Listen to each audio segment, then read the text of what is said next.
にちは、ノリズピロリンです。今日はね、とうとう気候語特集です。イエーイなんとね、51話もある超大作だけに、もうね、印象的なシーンがいっぱいでね、いろんな選択肢を入れたかったんですけど、もうね、このシーンと比べるとこれは弱すぎなんてね、考えてたら、5つセレクトするのめっちゃ難しかったです。早速皆さんに答えていただいたアンケートを中心にいろんなシーンも合わせて紹介させていただきたいと思います。まずはね、皆さんが選んでくださった一番印象的だったシーン第5位、37話ヨンチョルを討伐するため駅帝空にてタプチャと対決するシーンが 4% でした。実はね、あとの4つはね、すぐに決まったんですけど、この1つだけね、最後まで何にするか決まらなくって、やっぱりね、チャンクさんを中心に考えてるんで、このシーンはね、弱々しかったタファンが強い皇帝として成長した姿をね、こう一番表すシーンなのでセレクトしてみたっていう感じなんですよね。でもね、やっぱり他のものに比べてね、少し弱かったのかな殺されることを恐れず最前線に立って相手に立ち向かっていく強いこう成長したタファンの姿をこうすがすがしく思ったシーンでもありますよね。なんだかね、息子の成長を見ている気分になりましたね。続きまして第4位、タファンとヤンの初夜のシーン 16% です。これについてはね、ゆりこさんからもコメントいただいております。気候語大好きです。あえてあげるなら1033話のカリからの一連の2人の関係かな。カリの夜そなたが欲しいとヤンにストレートに伝えるタファンの思い、そして次の日ヤンをかばってタファンが毒矢を受けた場面、さらにタファンの怪我を防げなかったとヤンが罰せられそうになった時、フラフラの体でかばいに行った場面、これまでとは一転大好きなヤンのために身を投げ出して行動する彼の姿が印象的でした。そんな真心がヤンに通じて2人は初夜を迎えることに。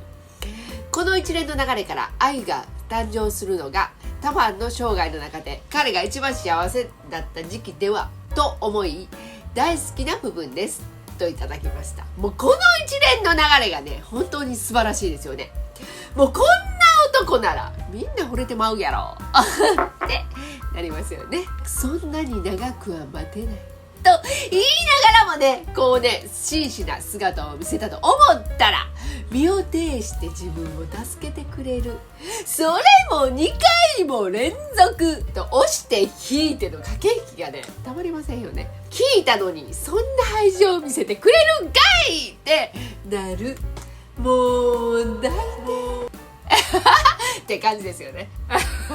気候語はね、タファンがね、こうしんどいシーンが多いんですが、この一連の流れはゆりこさんがおっしゃる通り一番幸せな時期だったと思います。私もね、一番大好きな場面です。それでは第3位、酒に溺れたタファンが戦に負けて帰ってきた兵士を狂ったように切り捨てるシーン 19% です。このシーンについてはね、シナピーさんからも気候語の話数の多さにしばらく躊躇していましたが、見出したら止まらない面白さでした。中でも先に見して気迫迫る立ち回りをワンシーンで撮ったと知った時、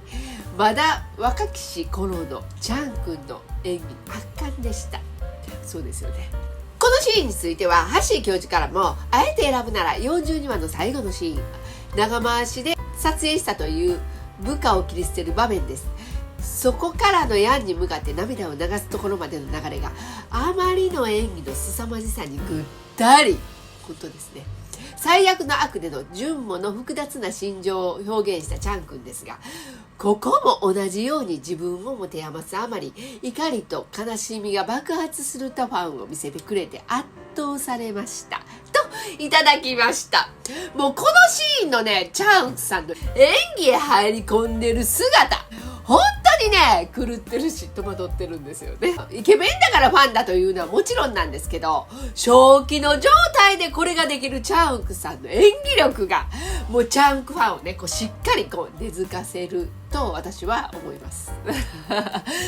シーンはねチャンク主演ドラマの中で最優秀演技賞を考えた時にノミネート間違いなし最優秀演技賞最有力候補ですよね。演技でねここまでできるチャンクさんにもうほんと圧巻でした。続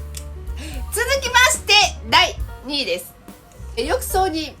バラの花びらをいっぱい浮かべたキスシーン 27% です。このシーンをね選んだのは実はスザンなんですこれはね映像的にねめっちゃ綺麗。キスシーンではなく人工呼吸なんですけど、韓国ドラマ史に残るような印象的な綺麗なキスシーンではないでしょうかそれでは第1位です。タワンが命を落とすシーン 34% の方が選んでくださいました。このシーンでねナヌポイジアンナよってかかってきた瞬間でもう涙なしでは見られない、なんか切なくも綺麗な死に顔。もう気候号はね名もなき高麗の少女が皇后まで上り詰めていくサクセスストーリーではあるんですけど、その反面で弱々しい皇太子が皇帝へと成長して愛する者のために戦うサブストーリーもねあってね、もう何回見ても泣けますアンケートはねこんな感じだったんですけど、アンケート以外にねコメントをいただいたシーンをここから紹介させていただきますね。ようこさんからは2人で浜辺を馬で走るシーンも好きですといただきました。このシーンはね最初と最後に出てくるシーンなんですけど、でもねこのシーン見るとヤンは最終タファンを選ぶことになるっていうことをね示唆されているようにもね思えちゃうね一場面でもありますよね。最初はね息の詰まる環境から解き放たれたタファンの心を表しているようにも思えるし、最後の場面はね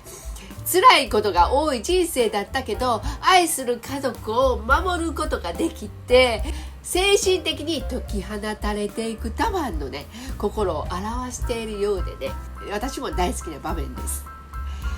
そしてね同じような場面でハッシー教授からも私は4番目の切り捨てるシーンを押しましたが、辞典に挙げるとすれば4話でタファンがペガンに私はチンギス・ハーンの血を引くものだ、私は黄金の竜となり天を舞うという初めて見せる力強い表情です。ダメ王子が初めてかっこよく見えました。スンニャンも少し驚いた表情でそれを見つめています。それに続いて5話で崖から飛び降りるところも良かった。それはスンニャンがかっこよかったな。こんな風に全てのシーンが名シーンといただいております。レイコさんからもタワンと崖から飛び降りたシーンも印象に残っていますといただきました。もうねもう気候号ねもうハッシー教授が言う通り全てが名シーンで私ももう大好きなシーンがいっぱいです。崖のねシーンのね腰の引けてるタファンもね可愛くってね好きですもうねチャンクさんの演技のね幅の広さすごいですよね。こんなね皇太子が最終ヤンとアユのためにってところまで行くなんてねすごいそしてチャン君大好きさんからも気候号でのチャンクさんの演技は、どのシーンも素晴らしく見応えがあるのですが、私は19話のスンニャンの、父親キジャオが自分の偽りの証言のために命を落としたことを聞かされ驚きと後悔に苦悩し泣き崩れるシーンが好きです。スンニャンの複雑な心境もチャンウク様の迫真の演技でさらに様々な思いを視聴者に騒動させました。チャンウク様の演技のおかげで共演者の方の演技も輝いたと思いますといただきました。そしてバコバコさんからも気候号は私がチャン君沼にハマるきっかけとなったドラマで何十回も見ました。チャン君のドラマはどれも好きで、気候号はどこが一番って選べないんですけど、気候号は若くてまっすぐなチャン君の演技がたっぷり味わえる作品だと思います。先日の最悪なくのところでも話しましたが、私は男の人が泣く姿に弱いようで、前半19話のヤンからキジャオがジップだと明かされ泣き崩れるタファンに何回も泣きました。それともう一つは可愛すぎるチャン君のシーンなのですが、8話のタナシルリとの結婚式の当日、タファンが清掃に着替えをしてる時、気が乗らないタファンの顔を見たコルタに楽しそうな顔と言われ、タファンがプーッとした顔が何とも可愛すぎます。もうこのねタファンがね、ヤンのジップがこうキジャオだって知るシーン、もうこのシーンをね5番目に持ってこようかね、私も悩んだんですけどね、もう本当にね名シーンだと思いますチャンクさんのねこう切ない思いがね爆発するシーンでね、何回見ても泣けますよね。初めの頃はねタファンの可愛いシーンがね満載なんで、先ほど紹介してくださったもうプーッとしたねチャンクさんね、もうこれもね最高ですよね続きましてノリピーさんです。気候号は数えきれないほど見てるのですが、見るたびにベストシーンが変わりますね。今回は45話でタファンがヤンを無理やり抱こうとするシーンです。どうしようもないタファンの切なさがにじみ出ていて、その後の後悔の念も、この気候号のタファン役を20代半ばで演じたチャン君は素晴らしいと思います。チャン君の出演作の中で私の中では一番の作品になりました。全て素敵ですけど、そうですね疑問なのですが、ずっとタファンはワインに嫉妬していましたが、罠の密書がかなりの原因になっていたと思います。ワインを殺した後で密書が罠だと知ったわけですが、先に知ってたら殺さなかったのかな。マハも死んでしまったわけだし、ワインを殺してほしくなかった私のひいき目でしょうか。ピロリンさんはどう思われました？